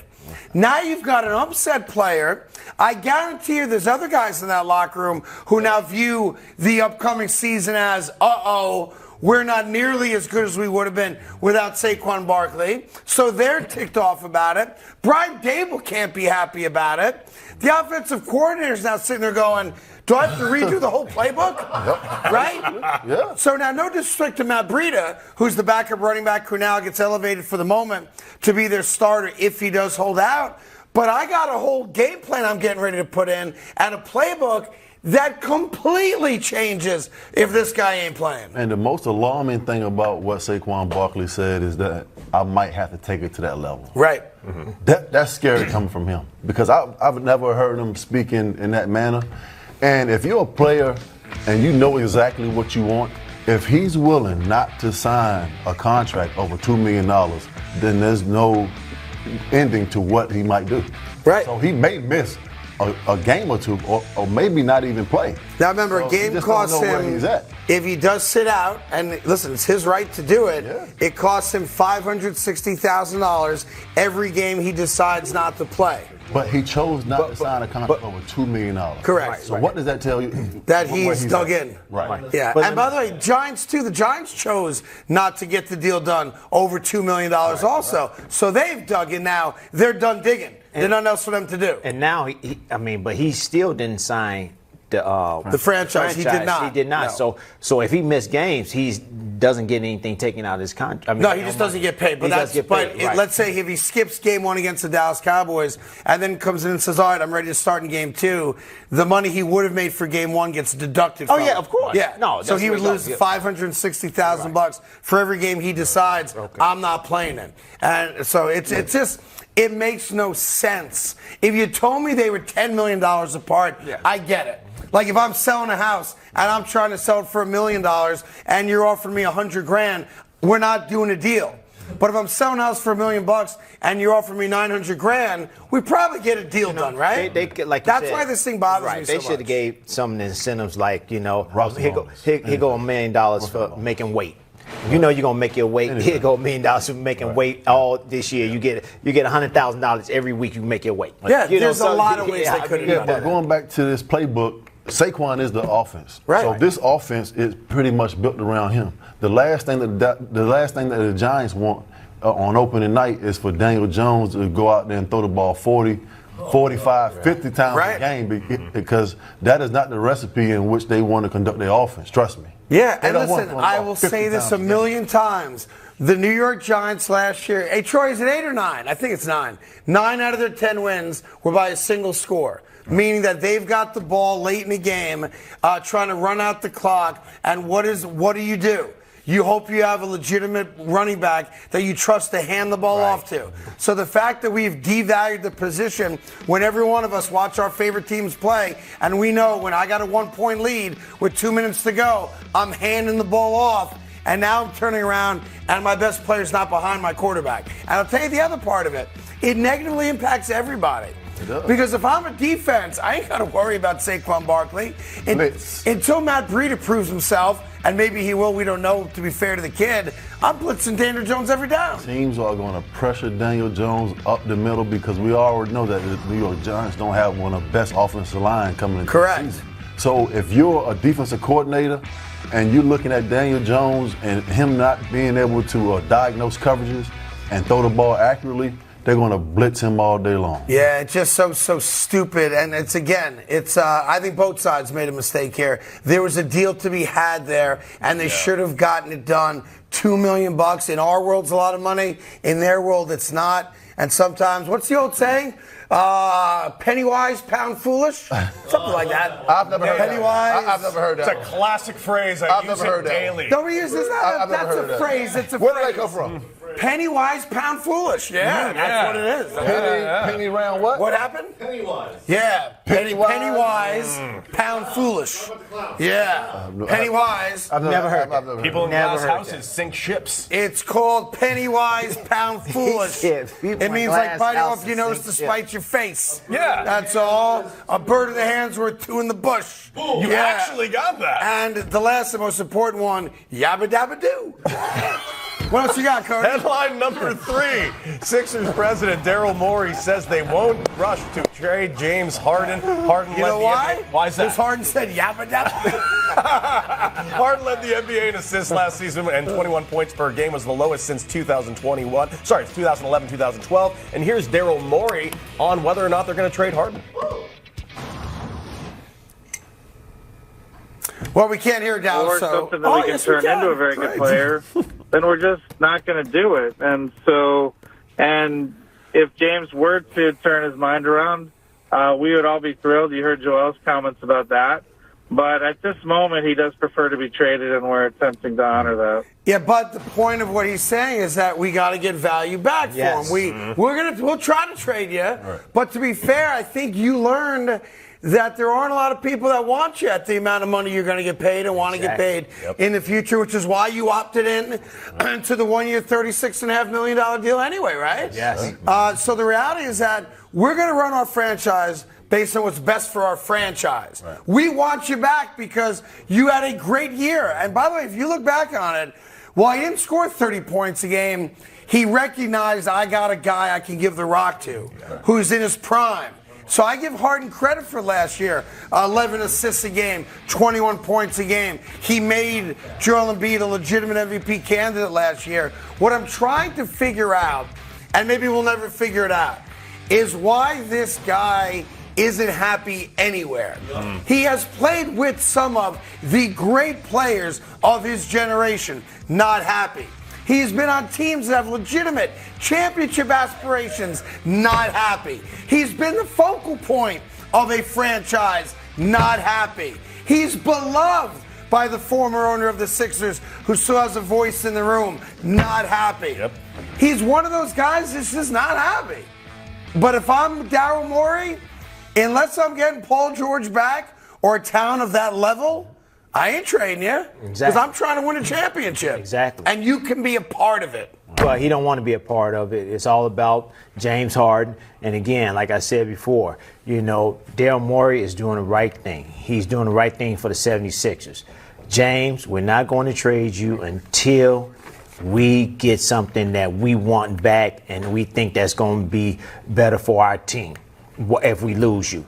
And we got to build around Embiid because Embiid wants to win a championship here in Philadelphia. So, in saying that, I think, like I said before, it's going to be a Ben Simmons type of deal where he's disgruntled. He's going to be upset. If he comes in fat, Morey going to start taking money away from him. Not fat, but out of shape. Same thing. Fat. You mean fat? You call him fat. Right. He's not going to look like the backup lineman for the New York Jets. He's definitely not going to look like By the way, that. could you imagine if James Harden shows up to Sixers training camp with no shirt on and a barbed wire bat, and he's got that fat suit on he had before he went to Brooklyn? That'd be pretty good. I mean, in all seriousness, but who is going to give up an elite player off their team or give up a one for James Harden at this point in his career? Nobody. We got much more show coming your way, including an update on Lamar Jackson and the new look offense with the Baltimore Ravens. We are only 50 days away now from the start of the NFL season. More on that coming up right after this on FS1. I was just told more good news for Aaron Rodgers as Ariana Grande is getting divorced, so another potential dating companion for my starting quarterback. But here's the Where did that come from? Where did that come from? Pre-show meeting. Here's the good news. We are now 50 days away from the opening Thursday night of the NFL season. So we decided collectively to take a look at the biggest storylines facing the NFL right now, league-wide, not just Cowboys and Aaron Rodgers related, but league-wide. We start off with the Baltimore Ravens' new look offense there, Plax. Obviously, they bring in Todd Monken, big-time offensive coordinator, who's a pass-happy guy. They add OBJ. They have this rookie sensation everyone's raving about, wide receiver Zay Flowers, and there's depth beyond just those two guys at wide receiver. Great tight end that not a lot of people talk about, and a healthy, happy Lamar Jackson. As you see, those are the guys that he'll be throwing the rock to. All really good wide receivers. Obviously, Rashad Bateman comes back healthy this year, knock on wood. That is going to be a new look offense for the Ravens, and people are very excited about it. Yeah, I think either one of these four teams can win this division, because everybody's pretty much equal except the Cincinnati Bengals, but you just never know what's going to happen year to year. But for Baltimore, offensively, for them to take that next step, Lamar Jackson has to be a more accurate passer. Okay, out of the pocket. And he would tell you that because he misses some layups. Some of these guys are running around wide open. He puts a few in the dirt, or maybe he overthrows them. And the addition of OBJ means nothing if you can't get him the football and let him do what he's capable of doing. Yeah, it's interesting because they were a run-heavy offense, then relied on Lamar to make the big play, and now it reverses, right? Yeah. And you're talking about a guy whose legs are still there, so while I know he'd like to try to stay in the pocket, he's got multi-dimensional skills as an athlete, but it's just exciting because they've got legitimate guys now. Lamar Jackson comes back in the pocket. It's not just, where's Mark Andrews, right? Yeah. Now it's, I got OBJ, assuming he's back to the level we expect him to be. This kid, Zay Flowers, people are raving about, but he is a rookie, so it's hard to give him, put an expectation on him. But you're talking about an offense that was pretty good already. Right. And now you add depth at wide receiver, a healthy, happy Lamar Jackson. Cincinnati's a team you got to beat. But if you sleep on Baltimore, you're making a big mistake. Yeah, Baltimore is one of those teams where Lamar Jackson has to be Lamar Jackson. Sometimes I feel that he's trying to prove that he's a pocket passer. Yeah. And he's not. Just go out there and play football and be Lamar Jackson and what made you the MVP. Yeah, period, stop. Obviously, Cleveland has Deshaun Watson, but like you say, that division is locked and loaded. Obviously, if Kenny Pickett has a big advancement year 1 to year 2, everybody in that team is pretty good. In that division is pretty good. All right, number 2, 50 days out from the start of the NFL season. Dak Prescott, of course, is always going to be in the news. He's the Cowboy quarterback. Whether you dispute the report or not, the question's still a worthy question. Can Dak Prescott control his interceptions, or is the expectation he'll do what he did last year and lead the league again? You know what? Dak Prescott needs a running game to take some of that pressure off of him. Whether he said tipped or 10, he still threw 15 interceptions in 12 games. Correct. So that is the fact of the matter. And CeeDee Lamb has to go to a next level, and Michael Gallup has to go to a next level. But I just think from the whole realm of the offense, everybody needs to take their game up if they want to compete in the NFC East and beat the Philadelphia. Yeah, and I'll tell you this right now, and it's not fair, but it's factual. The hot seat exists, and Mike McCarthy is on it. He is. You could talk all you want about. He made Kellen Moore the scapegoat offensively. That's and right. Now you're calling the play. It's on you. And if Dak throws 3 interceptions on opening night on Sunday Night Football against the Giants and they lose this football game, he's going to be on the hot seat from week 1. There is no doubt. He is, of all the guys. Robert Saleh, too, because of Aaron Rodgers being there. But there's nobody on the hot seat more right now than Mike McCarthy. And you're right. If that Sunday night, the New York Giants, I don't care if they win by a point or by 30 points, if the Giants beat Dallas and the Cowboy offense is kind of sputtering around and Dak doesn't look good, you're going to start unfairly the Mike McCarthy's getting fired. Not unfairly because he made Kellen Moore the scapegoat. And then let me tell you something else that's going to happen. All right, I have experience with this. Okay. Let's pretend for a moment this is the proverbial shiv or knife. I'll be Dan Quinn.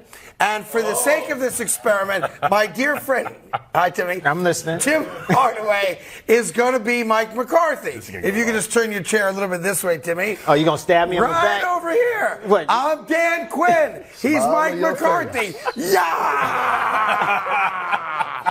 That's what's going to happen. And we're putting the interception counter on Dak Prescott come week 1. I'm above 10. I think he's going to. That's what I said. Yeah. Well, right now we got him at 7. Right now we got you want. And that's through 11. week 3. I got him at 11. Okay. Yeah. There you go. Look like I got him. We got him. We're going to monitor all year long. We'll get a new one of these, but we're going to monitor all year long. If it's in the budget, it may not be. I'll just cover paying it. In any event, we're gonna monitor all the interceptions and downs. All right. 50 days away from the start of football, another thing worth talking about, and that is Bill Belichick. These stories keep coming out, and eventually they're coming from somewhere, which to me means the organization. Maybe it's one of Robert Kraft's kids, I don't know. But Bill Belichick being on the hot seat. I agree with you guys. There's no way they would ever embarrass Bill Belichick and fire him during a season. They're also the worst team in the division. Could this be the last year of Bill Belichick? And then that would then lead to a question of, if it is, would he continue to try to coach somewhere else? But that's a future question. Do you guys think there's any way that this is Bill Belichick's last year in New England? There's no way. No way. I don't believe so. They won't fire him during the season off or I'm with after you the on that. season. But it's not his fault that they are the worst team in the division. They just don't have the players to compete. But he's essentially the GM, isn't he? Playoffs. But isn't he the guy that makes the decisions on who to bring in? He has had a history of bringing in guys and developing them and playing those guys to his strength and in his system offensively and defensively, just like the Miami Heat do, just producing guys. Yeah, the problem, of course, is when you are Bill Belichick and you've got 6 Super Bowl rings there and you think you know better than everybody else, and Tom Brady's not there anymore, and he won without you, and you haven't won without him, and you keep telling people, I know more than everybody else. Asante Samuel said it best yesterday. That's exactly right. I was there. It was Tom's team. Tom did it. That's exactly right. By the way, the guy that was boxing with Asante Samuel reached out to me on Instagram, and he's coming in studio in a couple weeks. Oh, yeah. Tell him he can have my check. Well, no, he's boxing one of you two guys. No. That's what I promised. You said he boxing you. No, Chris Cutup's name is coming in to punch one of you two guys. Hey, guess what? Yeah. I know I my won't be money's here. on. I won't be here. Yeah, taking another day off. Yeah, I'll take another day off. All right, 50 days away from the start of the NFL season, and everybody in San Francisco wants to know, will Brock Purdy prove that last year wasn't a fluke? He only lost the one game, and that's the game he barely even played in against the Philadelphia Eagles. Can Brock Purdy do it again and prove that he is among the elite quarterbacks in the NFL? First of all, is he going to be ready? They're saying yes. They're saying yes. They're saying yes. Yep. He's going to be ready. Yep. I have to see it. That was a devastating injury to me. Yep. The elbow. The elbow, and you know, if he gets hit in that elbow and the way he throws the ball again, that might be ending career. Well, they're saying he's going to be all right. I hope he's all right. But I mean, he got to. I hope. If he's all right, yes, I believe in him. I can tell you that the San Francisco 49ers, clearly what they saw to Brock Purdy last year, the fact that they are willing to say and turn their backs on Trey Lance, who they gave up, I think it was 3 first-round picks to get, tells you all you need to know about what they think about Brock Purdy. Man, listen, last year was not a fluke. No, it wasn't. The way he was reading coverage and throwing the football and playing with confidence, he was Mr. Irrelevant. Now he's irrelevant. Yeah. And he is not a fluke. He's the real deal. And if he's healthy, he's going to be the starting quarterback for the Do we all agree? I'll take ownership of this one, assuming he is healthy, and it looks like he's going to be. San Francisco is the best team in the NFC. Is that fair to say? NFC? NFC, yeah. West. NFC. The No. entire West. Who's better than the Niners? The Philadelphia Eagles. The Eagles are better. I'm disappointed in you, Come on, Pirates. man. Listen, I'm West. just telling the truth. Right. Don't get mad at me telling the truth. I'm with you, Flex. I'm with you. No, you're not. No, you're not. No, I said West. I said West. No. I said West. The Philadelphia Eagles are the best team in the NFC East Yeah. and the NFC Conference. No, they're not. They only Yes, they beat are. San Fran because San Fran didn't have a What you mean quarterback. they We can't help that. They didn't have a They do quarterback. what they supposed to do. Brock Purdy was the quarterback. He didn't play with 2 players. I don't give a damn who plays. That's how football goes. Exactly. Hold on, 30 seconds ago, you were on Team Craig. No. Now you're on We Team talking Plaxico. about Hey, football. you can't get mad at me. You're ganging up. I don't Because like it. I'm saying that the Philadelphia Eagles are the best team in the NFC and the NFC Conference. You can't get mad at me. They're the for that best team just in the because NFC I played East. for the Giants. I'm just telling you what I see on the TV and on paper. They are the best team in You the was NFC. just ganging up on us, telling the guy he was gonna come in and beat us up. Well, I said he's going to box. He ain't beat me up. I'm gonna call Clemens with the fight body. back. You're right. With the He bat. doesn't fight fair, I know that. Listen, the Eagles in San Francisco, can we agree they're 1 and 1A? Is that fair to say? Can we have a Yes, I say détente that. here? Eagles won. Oh, you are and San Francisco's unbelievable. won. You are I mean, not unless somebody comes out of the blue like New Orleans or somebody Right. like that. But Plaxico, clearly, if you don't mind, clearly for the one top second. 2 teams in the Come to NFC me. For 1 second. are the Eagles and the 49ers. One second. What is that? What are you doing? I'm just telling you the 30 truth. seconds ago, you're on Team Craig. I'm You're like, San I Francisco, can't help it I if you raised my don't like hand. Philadelphia anything. I'm saying Philadelphia's the second best team in the conference. I'm saying Philadelphia's 1, San Francisco's 1-8. Right. So you can't go back. I'm not going back. You can't go back. Until proven otherwise. Hold on, close up. Yeah, close up. Close up of Tim Hardaway. 5, 4, 3, 2, 1. Eagles 1, San Francisco 1-8. Yep. Nailed it. Well, you got to make it number 2.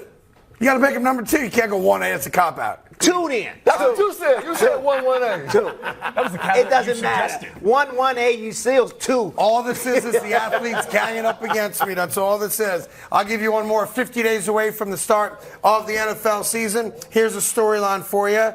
Russell Wilson.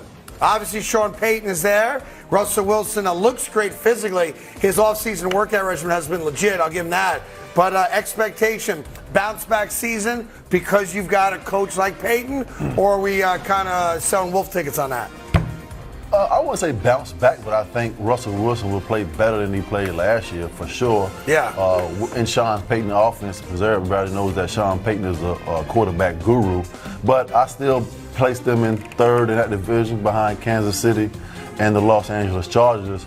And the Raiders will finish out the division in last. Mm-hmm. But I do expect Russell Wilson to play like Russell Wilson, which we have. You know what's funny, Plax, about that? What what a lot of people forgot last year because Russell Wilson was so bad and Nathaniel Hackett had a tough time as a head coach making decisions late in games that gave his team a chance to win, is that somewhat quietly, the Denver Broncos defense is legit. It was a top 10 defense last year, and that's with a lousy offense. It's similar to the Jets in that they got nothing good out of their offense, right? It was embarrassing. But the defense held on for most games and gave them chances to win. They just had no offense. Well, they're just going to have to keep holding on. Yeah, but my point is, if Russell Wilson gets even close to what he was in his prime in Seattle, that defense is good enough, they're going to win some games. I think he bounced back, and he has a tremendous season. I think under the tutelage of his coach, new coach there, I think he's going to bounce back, and it's going to be even better. I think he's going to get back to the old Russell Wilson, and I think he's going to look good. I'm happy for him. I'm ecstatic for him. That defense will be tested between Kansas City and the Chargers. No doubt about it. And just for factual sake, last year the Denver Bronco defense was number 1 in scoring. They only allowed 15.9 points per game. Normally, if you have a defense that's that good, you are not just a playoff team, you are a Super Bowl contender. That's how bad that offense was. If they can do that, and they can score some points. Hey, I know this is football. They're telling me we have a very interesting NBA story involving Draymond Green and Jordan Poole. You guys know the history of it. You know, the sucker punch, blah, blah, blah. Jordan Poole's dad, I usually don't like it when family members get involved, but I'm going to make I'm going to say okay on this one because I like it. Anthony Poole, Jordan's father, said, I'm standing on this. What Draymond Green said is BS. Jordan was his guy, and he, meaning Draymond, avoided me all last year. He's a soft B word, is what he says there. And I'm standing on this. He didn't apologize to me and my wife. He's lame, and me and him can meet anytime he wants. Okay, Anthony Poole. Yeah. Listen, when you mess with a man's son, man gets upset. Yeah. And that's Anthony Poole a year later saying, I'm tired of the nonsense that Draymond Green's putting out there. He sucker punched my son. If he wants a piece of me, I'll meet him anywhere he wants. Well, I love that out of a dad. You know who's about to get into it now? Yeah. Mama Green. Mama Green is about to get into it. You know how that is. Hey, when you start, she tough. Mama Green from Saginaw. Yeah, she tough. She tough. Mr. Poole, all right, you just opened up a can of worms. There you go. I just want to let you know, you opened up a can of worms. We're going to see where this going to go. I know the underfight on the Elon Musk, Mark Zuckerberg fight now. It's going to be Mama Green against Mr. Poole. Let's go. Yeah. I mean, but it's going to be more words. You can't have that fight. There's just going to be a lot of words. Wait a minute. The early odds favor Mama Green. No question. No, ain't going to talk about my son like that. You're right. No, I'm just saying, it's going to be a lot of verbal going on, but it's not going to be them fighting. There's going to be a lot of, it's going to be fun. Listen, when Jordan Poole's dad refers to Draymond Green as I can say the first word, I think. No. Huh? No, soft. Soft. The second word rhymes with gas. Okay. A soft blank B B word. B word, yeah. Hey. That's it. That's fighting words, right? Yeah, that's fighting words. Mama Green definitely coming Oh, out. she coming out. She coming out. We haven't heard from her in a long time. She write down notes. She in the mirror talking about what she gonna say. Yeah, I'm ready to go on. Put me on the podcast. I'm telling you, she ready. She gonna be ready. Put the Vaseline on. Hair's tied She gonna come on ready now. So, yeah, that's Anthony Poole. That's Jordan's Pops. And, yeah, Draymond, I'm sure at some point will respond, even if his mom doesn't. Oh, no, his mom going to respond. I can't wait to see it. His mom going to respond. I can't wait to see it. We're going to be looking out something for today. By this Friday, it's coming. Something is coming. It's going to be a long paragraph.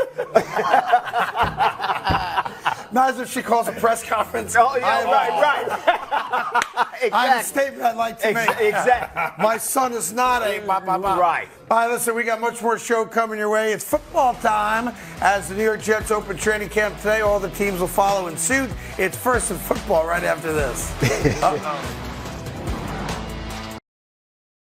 All right, in any event, it is time now for First and Football. We got something that's just happening right now. Arguably the greatest left guard in football, Zack Martin, as he goes, that offensive line goes, as he goes, Dak Prescott goes. He wants more money. He may not report to camp. Now, they've got obviously another week to go before their camp officially opens, unlike the Jets who reported today. But when you consider the fact that Dak is extension eligible, CeeDee Lamb is extension eligible, Trayvon Diggs is on the last year of his rookie deal, and oh, by the way, Micah Parsons is extension eligible after this season. What do you do with your all-pro left guard, Flax? Hey, whoa, Nelly. Right.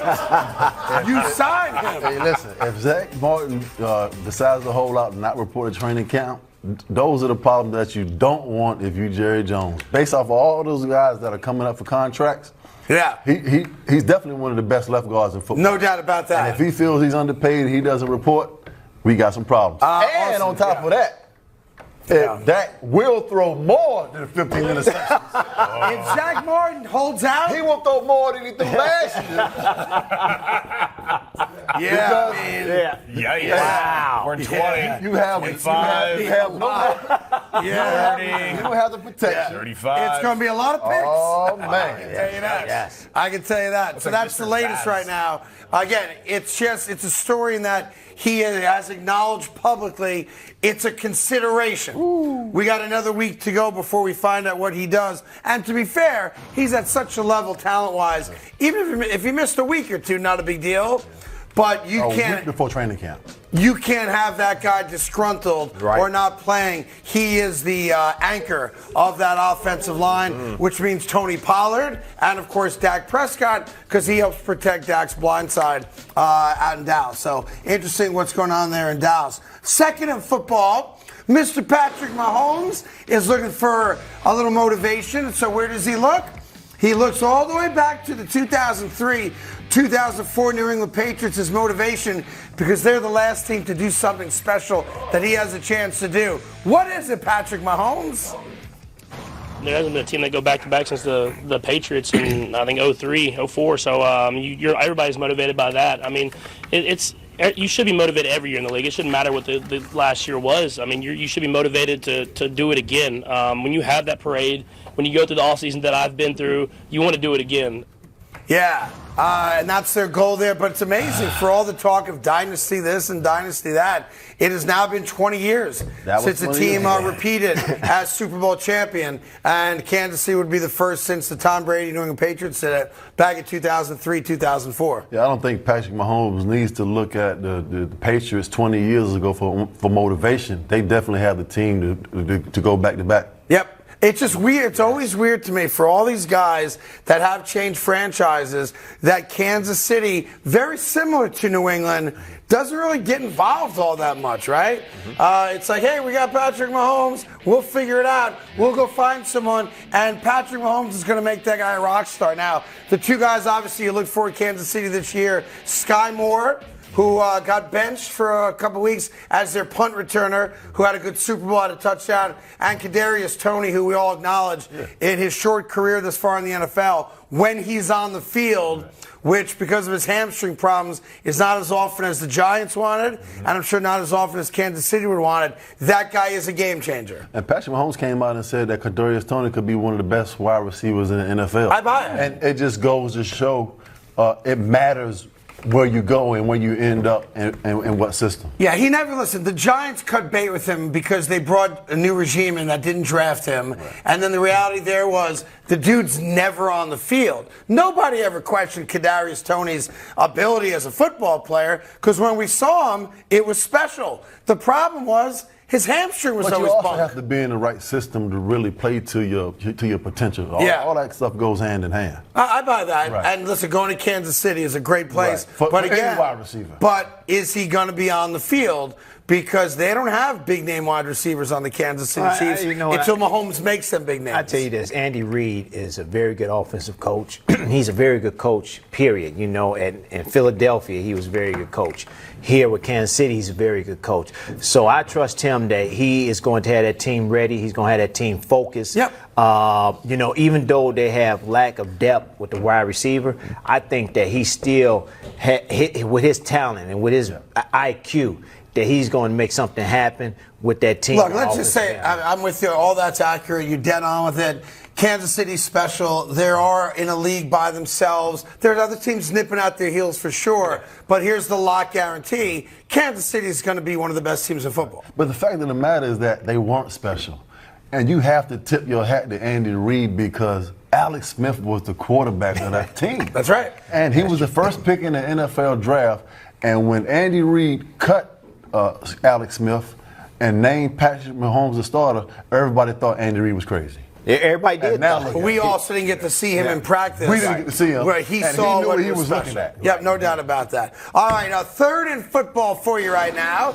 If you are a New England Patriot fan, the odds-on favorite to land Dalvin Cook right now happen to be the New England Patriots. And then again, this is cockamamie odds that are put out there. Based on rumors and innuendo, but it goes Patriots 1, Jets and Dolphins 2.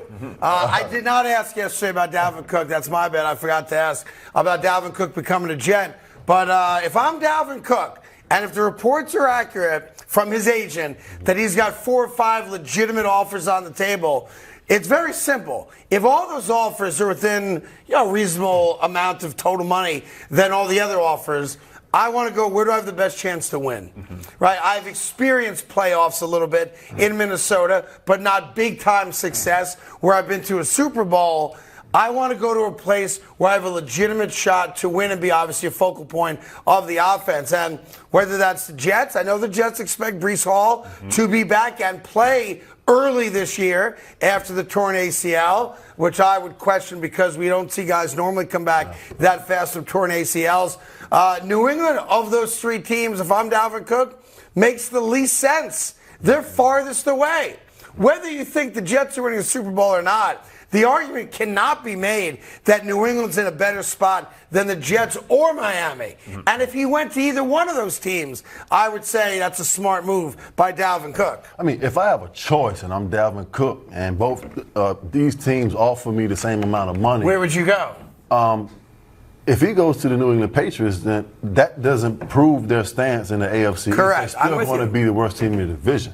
But if I can get to the Jets or the Miami Dolphins with those wide receivers down in Miami, and obviously playing with Aaron Rodgers here in New York, those are the 2 choices that I would make between one of those 2 teams. I'm going to do something I don't want to do, but I've always told you I'll never lie to the audience. Okay. If I will never lie to you. You may not like what I have to say, but I will always keep it 100. Okay?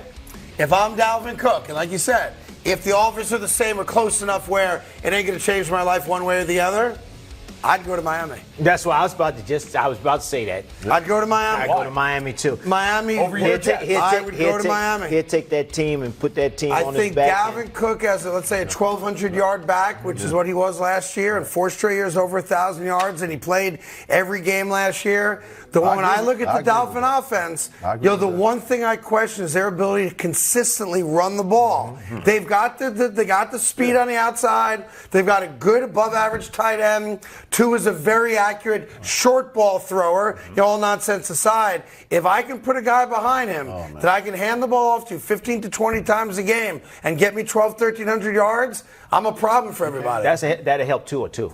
Yeah, of course. Definitely help Tua so he won't be scrambling out the sides and trying to throw on a run and this and that. He can stay in the pocket with the play action pass and hit his guy down the field. Yep, and I like Mike McDaniel a lot. I think he's a really good coach. And he'll be at home too, and he'll love playing at home. And there's not too many teams defensively and defensive coordinators that are willing to jump in man-to-man coverage with Cheetah and Jalen Waller and play man-to-man and blitz Tua with those guys on the outside. Yeah, it changes the dynamic of that offense in a good way. So, again, like you said, a chance to also play at home, but we don't know what the money is, to be fair. Exactly. That's how I view it. I got one more fourth and football for you right now. Micah Parsons. It seems like there's a great new solidarity amongst players because of this nonsense with running backs the last couple of days. But Micah said, facts, I think Travis Kelce should be paid like a wide receiver. He's had more production than 75% of them, blah, blah, blah, blah, blah, blah, blah, blah, blah, blah, blah, blah. It seems like the quote-unquote mistreatment of Josh Jacobs, of Tony Pollard, of course, Saquon Barkley, and the devaluing of running backs in the NFL today has united NFL players in a way that we have not seen a lot recently, where they're now complimenting each other, looking out for other guys to get paid. This goes back to the whole, the Jimmy Graham situation, when he was in New Orleans before he went to Seattle, saying, why you guys have me pigeonholed as a tight end? They use me more like a wide receiver. If you franchise me, it should be based on what wide receivers make because I can make more money. So I guess Kelce has made a lot of money. He's going to continue to make a lot of money, and I've yet to hear him complain about it. But what Mike is saying is not wrong. It's not. If you use the guy the way you would use a wide receiver, who cares what you label him? Yeah. Tight end, wide receiver, slot, this and that. How do I use the guy? That's how you should pay people, in my opinion, right? Yeah, at $12 million, Kelce is definitely underpaid. Yes, for what he brings to Kansas City. In the NFL, every position has a set base salary of what that position is. So they need to start paying players based off of the production and not the position that they play. Yeah. Now, Samuels, he was the same way, right, with the San Francisco 49ers. Debo. Now, they was going to list him. They was trying to put him as, a running back almost? Originally, he didn't want to play running back. No, and he was right. He's not a running back. He's not. He's a wide receiver, and they played him as a wide receiver. Do you see this as shades of maybe the union getting stronger next CBA when that eventually comes up? I don't. The one thing about the NFL, they've got the worst union in all sports. They do. Unfortunately, they've never protected the players in the way that baseball does, the way that basketball does. Sadly, Gene Upshaw, the longtime union president for 30 years, in my opinion, while a nice man, never did right by the union, by the players. And, long-term health care, making money guaranteed, that's only starting to happen now. The huge guarantees. And I think he failed the representatives many, many times. We have, I'm being told, an extra fourth down here. A lot of people, it's the way it goes on the show. A lot of people question when NFL players retire, how quickly do they lose their athletic ability? Flags?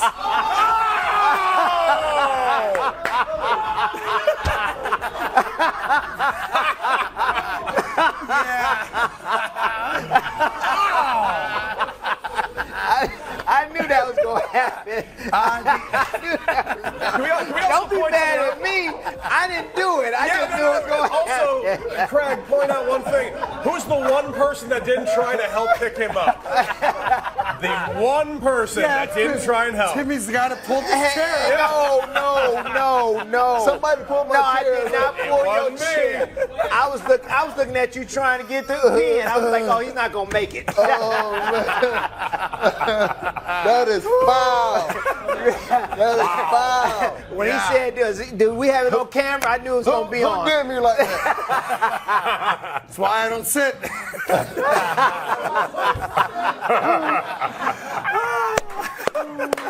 There's no shame in it. Good sport. You made it. You made it. We finally won an Emmy. Yes. Late show headlines coming up, including the latest on the Jets' training camp. And Saquon Barkley has spoken. Plus, is Belichick really on the hot seat right after this? I mean, there's go kid. Cody. Welcome back to the Carton Show on FS1. Time for your late show headlines. Headline number one, the New York Jets open training camp today. And this is, by the way, a good thing for all of us because it means officially that football is now back. It is football season. Quinnen Williams with his big $96 million contract right there. Walking in the door, Aaron Rodgers, who's probably going to get his deal redone here in the next week or so. By the way, the Jets also got their first-round draft pick locked up and signed up in the last 12 hours. Everybody's signed. Everybody's ready to go. And even a guy we never heard of, a backup lineman, Michael Clemens, showed up like a Jet. No shirt on. He's got barbed wire on the bat. Who wants some? Who wants some? Since when does that look like? Meanwhile, C.J. Mosley spoke. You may not know this yet, Cody. Earlier today when the players showed up and had a couple press conferences, and C.J. said, I know what people are saying about the Jets. Let's hear if he's right. Go ahead, guys. The New York Jets, that's why. So, I mean, you can take it any way you want it. You know, people gonna, when people hear New York Jets, they're either gonna think losses, or now when they hear New York Jets, they're gonna think automatic Super Bowl. But we can't think that way. And he's right. It used to be. He's not right. It used to be when people talk New York Jets, they thought about losing. C.J. Moses is a hell of a player. Yes, he is. I have a lot of respect for him. He was one of the great linebackers in this business. But nobody's thinking automatic Super Bowl. Well, that's what he said, though, Plex. Right. Nobody's Maybe thinking that's what he's thinking. He said it used to be. That's what he's thinking. Oh, New York Jets losing. Yeah, they're thinking losses first. Yeah. Maybe we need to make the playoffs first. Then we can start talking about He said automatic Super Bowl. There's no such thing as automatic in playing football. He literally used the words, we cannot think that way, right after he said it. Yeah, people like me can think that way. Automatic. That's right. That's what fans do. We get crazy. We get crazy, Timmy. It wasn't delusional. We get crazy, Not Timmy. delusional. It's a little delusional. But that's the beauty about being a fan. Yeah, just like Knicks fans. By the way, Tim spent the day yesterday in the Basketball Hall of Fame at Springfield. Yeah. Did you happen to see my display there or no? What else you got, Cody? Headline number two, there is a report out there that Bill Belichick might be on the hot seat. The Patriots are 25-25 in post-Tom Brady era. Will Bill Belichick era end in New England soon, Craig? Yeah. I mean, it's going to at some point. He's in his 70s now, and they're not going to get any closer to winning a Super Bowl, which is why they actually picked up the phone to try to get Aaron Rodgers at the last minute before the deal got done with the New York Jets. No. He's not going to win a Super Bowl. At some point, everybody gets fired or they're forced into resigning. And my gut is that Robert Kraft will let him go out with class and some dignity because he certainly deserves that. There's a part of me, when you guys put up the record there, as much as I don't like Bill Belichick and I hate the Patriots because I am a Jet fan, I wonder what that record would be if they had an average coach. Like maybe he did such a good job getting them to 500. But the reality is that it's over. The run's over. The dynasty's over. The winning is done. It's kaput. They're not going to win a Super Bowl for a very, very long time. Welcome to my world. I hope you enjoy it here in the muck with the rest of us. I get great joy out of it. But I also know that Robert Kraft is not going to disrespect Bill Belichick. Doesn't mean he won't get fired after this season, but I don't think he would embarrass him and fire him, even if they were 1-10. Mm-hmm. I think it'd be obvious, but I don't think he would embarrass him. I mean, Bill Belichick is not on a hot seat. His tenure as the head coach is in the future, but it won't be during the season or after the season. I think Robert Kraft will do right by him. Listen, it's embarrassing to get fired during the season. It is. He's not going to get fired during the season. The only way that this will come to an end real quick is if them two get into a heated argument about something that's real silly, and that's when Robert Kraft would have to do something. Yep. But other than that, like you said, and don't forget, when you talk about Robert Kraft and Jerry Jones, the thing they have in common, they have middle-aged children who one day want to be the man and run an organization and put their own stamp on the success of an organization, and that means making big decisions. So don't think for a minute that there aren't wheels turning behind the scenes with the younger Crafts, and for that matter, the younger Jones, who want to push the old man to the side a little bit and say, it's my turn. Yeah. So that's happening at some point. I just don't think they would ever embarrass Bill Belichick. Well, headline number 3, Sixers president Daryl Morey says they won't rush at James Harden trading right now. Harden led the NBA in assists last season, but 21 points was the lowest since 2011. Yeah, but that's not fair. That's a knock on him. That's not a fair knock. He changed his game to accommodate the greatness of Joel Embiid, which is why he led the league in assists. Right. So I do not view that, although his shot is off and he's not the prolific scorer he once was. The reality is that he made a decision, a conscious basketball decision. It's not about me scoring the way it used to be. It's about that guy scoring. So it's not fair to knock him on 21 points a game. You're right, but we do have sound on Morey on the Harden trade. If we don't get, either a very good player or something that we can turn into a very good player, then we're just not going to do it. And if James were to turn his mind around, we would all be thrilled. You heard Joel's comments about that.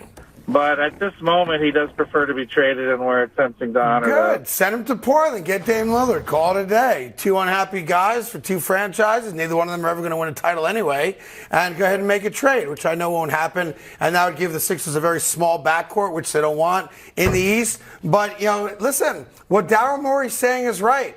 I respect James, great player, want to do right by him. He's a veteran. Maybe he's even earned that, although I don't think he has in Philly specifically. But I'm not going to do it just to do it. It's the same thing in Portland. We'll try to accommodate you. We'll try to trade you. Now, it's different in this case because in Portland it seems like Dame's tying their hands and saying, you can only trade me to Miami, which may not happen because they don't have a lot to give you outside of Tyler Hero, and that's not dollar for dollar, obviously. But yeah, Daryl Morey said, I want him back. We want him back.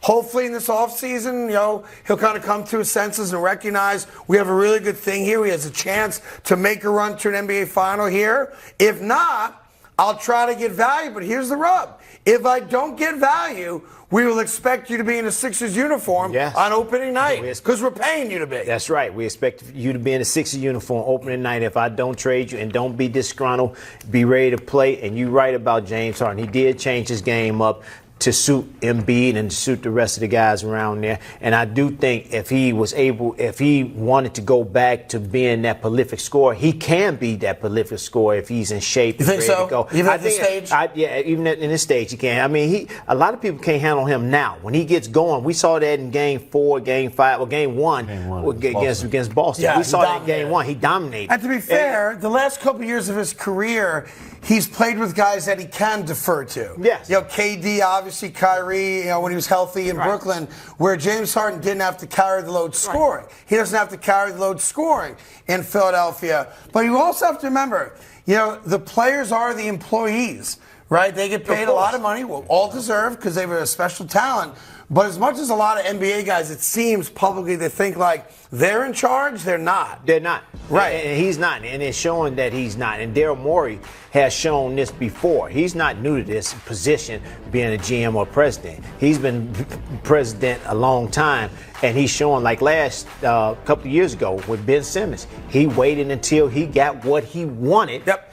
And then he traded Ben James Simmons. Harden. He got James Harden. Now James Harden is in this similar situation, and he's got to wait until he's ready to trade you for something that they want back. Honest to God, I can't imagine a place you could trade James Harden where he's a better chance to win a championship. No way, he's not. It's not going to happen. I agree. Listen, we got to take a real quick break, but Saquon Barkley has spoken about the potential of sitting out the entire season. We'll let you hear right from the horse's mouth after this.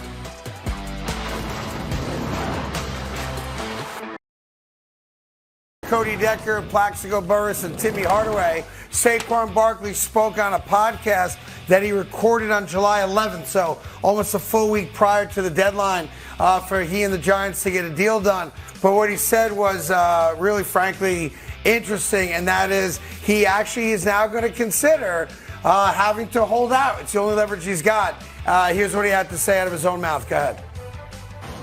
my leverage is I can say you to the Giants. I can say to my teammates and be like, you want me to show you my worth? You want to show you how valuable I am to the team? I won't show up. I won't play it down. And that's a play I can use. Anybody knows me, knows that's not something I want to do. But like it's something that crossed my mind. It's like I never thought I would ever do that, but like now I'm in a point where it's like, Jesus, like I might have to take it to this level. Yeah, and here's the other problem for the Giants. 2 out of their first 3 games are against the Dallas Cowboys and the San Francisco 49ers. That's going to be hard enough to win with Saquon Barkley. Now, the middle game there, is on the road against the Arizona Cardinals. I'll be kind. I'll give you the win there. I think Cardinals going to be a bad football team. But if you come out of the gate and you lose to the Dallas Cowboys in the opening Sunday night game of the year on September 10th, oh, by the way, at home, and your offense stinks, what are the fans going to be saying, Plax? What the hell are you doing, right? With other words being used. And it's going to be a referendum on Joe Shane. Those tickets cost a lot of money. That's right. And people So want to see 2-6. I hope it doesn't happen. And the reality and the thing the Giants know, and look, Saquon knows this, although it's now this cliche. Well, it's a business. It's a bad part of the business. It's that the way the NFL is set up, he's got to play or he walks away. He walks away from $10 million that he'll never make back. Oof. Now, he's made $30 million in his career, but he's a 26-year-old kid who has a very short earning potential. And typically, we've seen other guys do it. You don't walk away from the money because you never get that money back. I said it earlier this week. He does have the leverage to do those things that he's speaking of. We hope he doesn't take that avenue. But like I said, maybe he's the guy to take a stand for himself and stand up for the run. And here's the thing: if he holds out against the Dallas Cowboys, there's nothing the Giants can give him to come back and play in week 2. It's a lose-lose. I agree, and it's ugly, and it is a confirmed report now that the two sides were only $2 million apart in getting a deal done. 2, and that's the sad part of all this. All right, look, before we get out of here, as always, we like to give you like it or spike it. All right, first off, let me give you Justin Fields was seen throwing to his wide receiving core yesterday. Okay. Like it or spike it? I like it. I like it. Wait. Touchdown. Finally. Finally, he threw it to a receiver. Finally, you guys have a receiver. Exactly. It took everything in his power not to run. Right. Exactly. I like it. Good catch right there, too. Number 2, real quick, Tim Hardaway says that he actually has the ideal body, not Kevin or Ken Clemens of the New York Jets. But we found a picture of Timmy showing off his body. Like it or spike it? Oh! I like that. And like it was back in the early 90 years. Super Bowl winning champion Plaxico Burress, no longer the coordinated athlete we thought he was. Down he goes. Y'all gonna hit me with it twice? 3 times. Spike it. Take the wheels off my chair right now. Love it. Not just that, he couldn't even knock Micah Parsons over right there in the corner. Couldn't even knock down the baseball player. And the chair still rolling. Right. We will see you tomorrow again right here on FS1. Have a great day. Whoops. There he goes again. They're not going to let you live.